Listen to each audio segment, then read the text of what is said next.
Hala, nabudol ako. This is from Sugar Dolls and napaka-cute. Oh my God!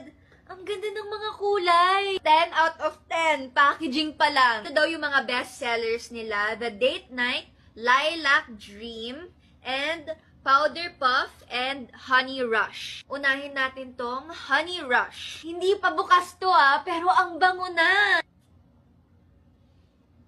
Napaka-fresh. Next, Lilac Dream. Powder Puff. Parang baby. Date night. Tingnan nga natin kung matutuwa si Manny.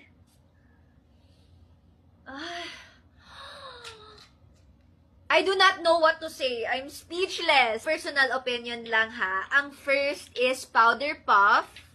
Second, Thai sila. Date Night, tsaka si Honey Rush. And third, si Lilac Dream. Let me know kung agree kayo. They claim na tumatagal ito ng 16 hours. And sakto, pupunta ako ng ABS. Babalitaan ko kayo if it's true or not.